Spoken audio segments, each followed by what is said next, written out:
Hi. Sa pangalan po ng dakilang Panginoong Jesucristo, isang mapagpalang umaga po sa bawat isa. At dito po tayo sa dalawang bahagi na kung saan ang mga ebanghelyo na nakatakda sa bawat gawain ay ating binabasa at binibigyan ng buhay. Ngayon po, dako tayo dito sa isang sitas. Sabi ko sa Ebanghelyo ni Apostol Juan, sa Kapitulo 8, versikulo 1 hanggang 11. Tatapos si Jesus ay nasa sa bundok ng mga Olibo. At pagka-umaga ay nagbalik siya.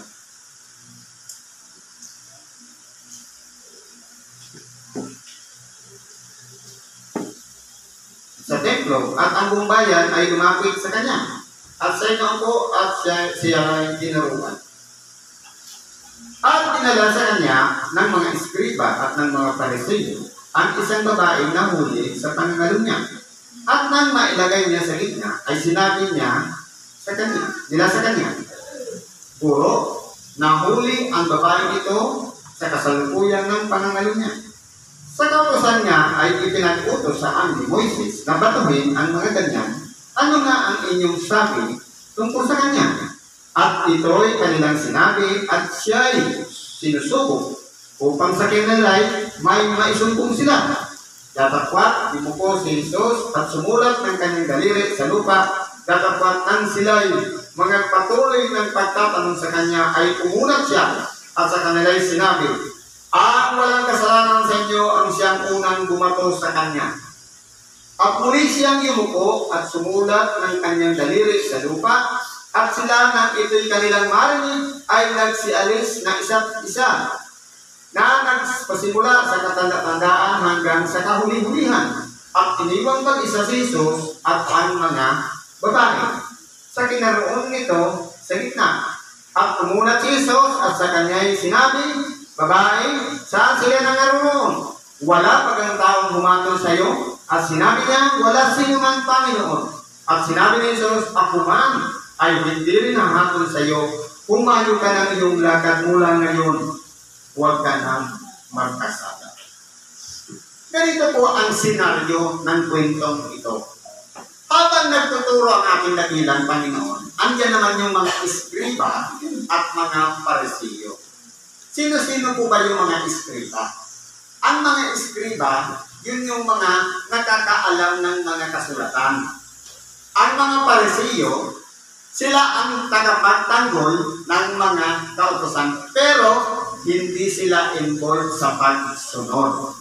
Ibig sabihin, kumbaga, ang Pariseo, yung tinatawag na ipokrito o plastic, na alam nila yung kasulatan, pero ayaw nilang sumunod.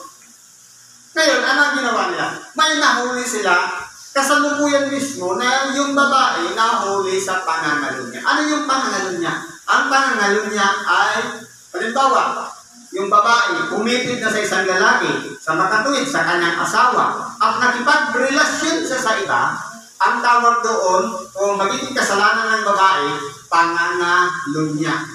Katulad naman yan sa paglilingkod.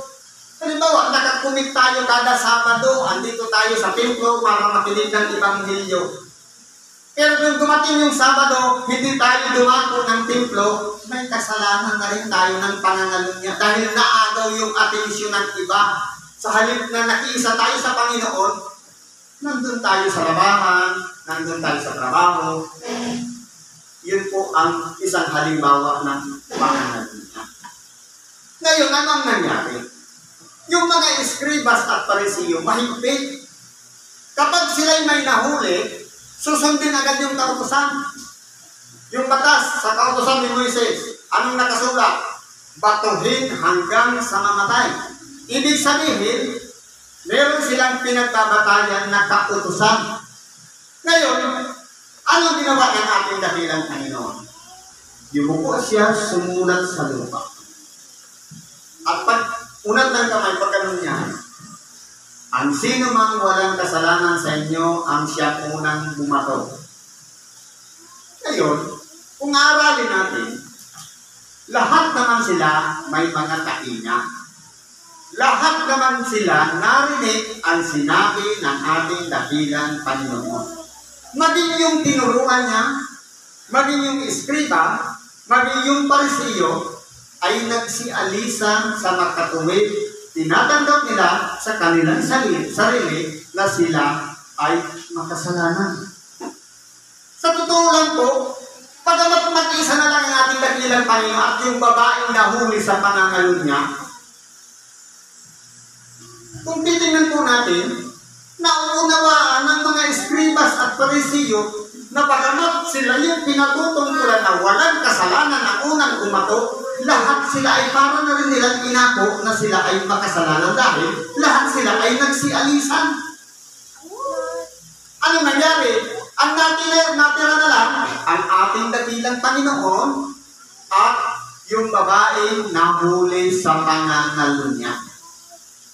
Pero ito po ang maganda, na kahit pa ng ating dakilang Panginoon na nagsabi, ang sino man walang kasalanan sa inyo ang siyang maunang bumato.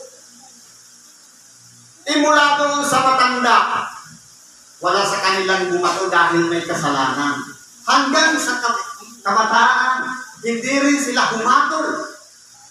Pero nung dumating ang punto na ang ating dakilang Panginoon na lang at ang babae, kahit ang ating dakilang Panginoon wala siyang kasalanan, hindi niya inilagay ang paghatol agad sa babae.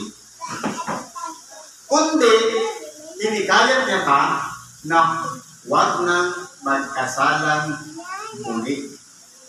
Hindi ba napakaganda ng opportunity na ibinibigay sa atin ng Diyos? Pero ano po ang nangyayari sa buhay natin ngayon? Hindi ba kapag may nahuli tayong nagnanakaw, kapag may nahuli tayong nag-agrabyado, barangay agad. Gusto natin makulong agad. Pero sa pamantayan ng Diyos, kahit na si Kristo, hindi siya humatol, tayo. Hayaan mo yung mabulok sa bilangguan. Ganyan ang pamantayan ng tao. Kaya kung titingnan po natin dito mga kapatid, ang itinuturo sa ating aral dito, wala sino man sa atin ang binibigyan ng karapatan humatol sa kapwa. Dahil kahit ang ating dakilang Panginoon man, hindi siya humatol sa nagkasala ng pananalo niya. Gumawa ng halimbawa ang ating dakilang Panginoon nang sa ganun, ituro sa bawat isa sa atin na kinakailangan natin matutong magparaya, matutong magpatawad, matutong magpigil o magtimpi at hindi gumawa ng isang aksyon na alam natin ikapapahamak natin. Kasi lahat naman tayo may kasalanan. Kaya nga ang tao may tinatawag na bad side at good side. Ngayon kung halimbawa nakapokus ka lang sa bad side ng isang tao, hindi mo tinitingnan ang good side, ang ibig sabihin niya, kumatol ka na. Dahil ang tinitingnan mo na, masama siya. Ngayon kung titingnan po natin, sabi nga, bago mo tingnan ang buhay ng iyong kapatid, tingnan mo muna ang katahilan na naririyan sa iyong mga mata.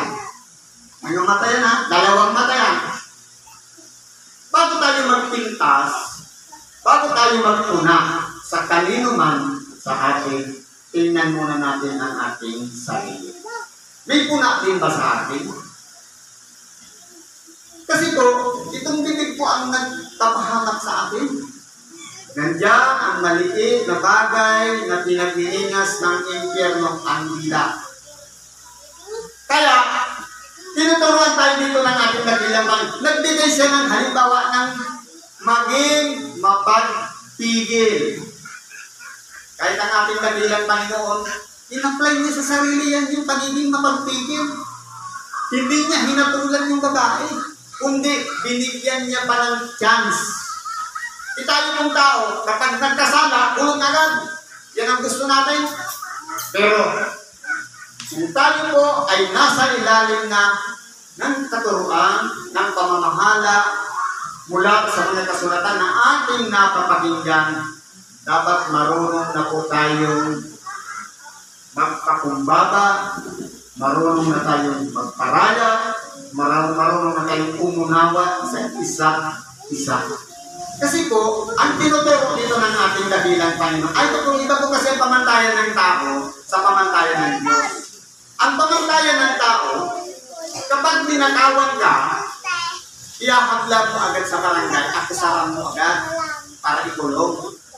Yan ang pamantayan ng tao, dapat magsapir agad siya ng pagkakasala niya. Pero sa Diyos hindi, bibigyan ka pa ng chance na baguhin mo ang iyong buhay. Kaya nga, yung mga makasalanan, pinapahaba ang buhay para masumpungan niya yung tinatawag na pagsisisi. Alin taga ang nasusunod natin sa buhay natin? Yung sarili nating kalooban na tayo ay hindi pa natin nakikilala si Kristo, o yung aral na binigay na halimbawa ni Kristo na matuto tayong tumanggap na bagamat nagkamali ang ating kapwa sa atin, handa tayong magpatawad. Kasi po, kung titignan natin, yung Parisiyo at mga eskriba, alam nila yung mga kautusan, kaya nga sinasabi nila, hatulan ang babaeng yan, patayin sa pamamagitan ng pagpupukol ng bato. Sintensya yun. Pero ang ating dakilang Panginoon, ipinaunawa sa kanila na ang sino mang walang kasalanan ang siyang unang bumato. Kung titignan natin, yung eskribas, Parisiyo, bagamat sila yung mga ipokrito, pero meron din unawa. Dahil napagtanto nila sa kanilang sarili na sila'y pakasalanan, kahit isa hindi dumampot ng bato para patayin yung babae na huli sa pangalan niya. Ibig sabihin, handa rin silang makinig ng sinasabi ng ating dakilang Panginoon, bagamat sila'y tagapagtanggol ng mga kautusan, pero nirespeto nila ang sinabi ng ating dakilang Panginoon na nakinig sila at pinakiramdaman nila sa kanilang sarili, ay hindi ko pala sa piling hatulan, ako rin pala ay makasalanan din. Kaya kung titignan po natin, ang itinuturo dito, yung batas na ginawang halimbawa ng ating dakilang Panginoon na dapat matuto tayong umunawa sa mga sitwasyon na nangyayari sa ngayon. Na hindi agad natin hahatulan ang ating kapwa, kundi ipagpasalamat na lang natin dahil nakalagpas na tayo sa mga problema. Kumbaga, palawakan lang naman yan ang unawa. Kasi po ang tao po kasi, kapag galit kasi ang isang tao sa kapwa, ang kinabukasan galit yan, pero ang turo ng ating dakilang Panginoon na sabi niya, huwag ninyong palulubugan ng galit. Na kung sakali man tayo may galit sa kapwa, dapat hindi na abutin mamayang gabi. Ngayon pa lang, sabi ko, makipagsuli, asisya ka ng brada. Dapat ganun. Ang umiral. Kasi po, kaagaw ng pag-ibig yung galit, hindi siya makatira dyan sa puso natin dahil umiira yung galit. Dapat, ang iralin natin sa ating sarili yung pag-ibig at pagpapahalaga sa bawat isa. Kung tayo po ay inaaralan dito ng Ebanghelyo, kung tayo ay naging katulad ng Parisiyo na inato ang kanyang sarili na makasalanan, pasalamat tayo. Kung tayo naman ay ina-apply natin sa ating pamumuhay, na sabi nga, hindi na ako ang nabubuhay sa ating sarili, kundi si Kristo. Pag ipinamumuhay na natin si Kristo, ang sinasabi ni Kristo, ako rin ay hindi hahatol sa iyo. Dapat po, ang nasa isipan natin, huwag tayong umatol sa ating kapwa. Kundi, ituro ng ating dakilang Panginoon, idalangin natin ang mga nagsisikosi sa atin. Ibig sabihin, kung may problema ka sa kapatid mo, idalangin mo na lang siya. Huwag mo na siyang paratangan. Yan ang turo ni Kristo. Ibigin mo ang inyong kaaway at idalangin mo ang sa inyo'y nagsisikusi. Sa makatuwid, kung iyan ang nalanahan sa ating puso at ipanalangin yung mga taong nasa loob ng mga pagsubok o ng mga problema, nandyan si Kristo sa puso natin. Pakiramdaman natin siya. Siya ang kigilos niya. Or kairatin ang sariling kalooban. Kinakailangan umiral si Kristo.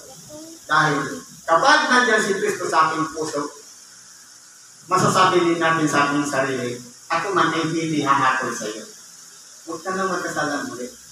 Magmutuon ka na. Yan ang gawin natin halimbawa sa ating buhay. Kung si Kristo ang nananahan sa ating puso, ang sasabihin din natin, huwag ka nang magkasalang muli. Lumakad ka. Hindi ba ga? Napakaganda kung iyan ang gawin natin halimbawa sa ating mga sarili. Maabot ng ating unawa. Kaya pinakailangan, palawakin natin yung unawa natin. Katulad ni Kristo, na pinalawak niya ang kanyang unawa na hindi siya humatol sa babae na nahuli sa pakikiapin, kundi binigyan niya pa ng chance na magsisi at magbaliglo sa Diyos. Yan po yung aral na mabibitbit natin sa pag-uwi natin sa ating mga tahanan. Kaya po, siyasatin natin ang ating sarili. Ano pa ba yung mas higit na nananaig sa buhay natin? Kalooban ng Diyos, kalooban ni Kristo, sa pamamagitan ng Ebanghelyo, o sarili nating kalooban. Kung umiiral pa lang sa ating sarili, ang sarili nating kalooban, wala po dyan si Kristo. Kung umiiral po ang kalooban ni Kristo, ang mga sitwasyon na kapag may nagkasala sa ating kapatid, ang gagawin natin yan, ipapanalangin natin sila.